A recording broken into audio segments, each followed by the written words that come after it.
Friends, welcome to our channel. Friends, आज आपण पाहूया कौटुंबिक हिंसाचारापासून महिलांचे संरक्षण कायदा 2005 नुसार आश्रयगृहाबद्दल माहिती पाहूया.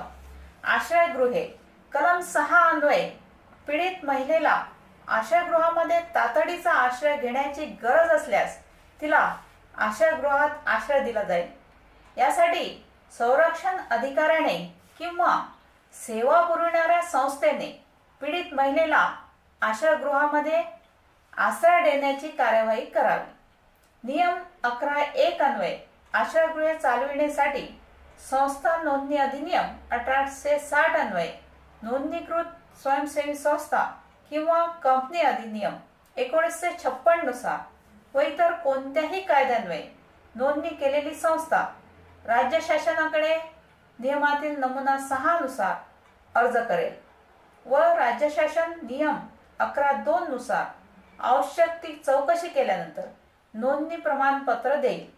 शासन निर्णय दिनांक 21/12/2006 च्या शासन निर्णयानुसार राज्यातील सर्व राज्यगृहे, आधारगृहे, स्वाधारगृहे व अल्पमुदती निवासगृहे आश्रयगृहे म्हणून घोषित करण्यात आलेले आहेत. तर फ्रेंड्स, ही होती आश्रयगृहाबद्दल संपूर्ण माहिती. थँक्यू.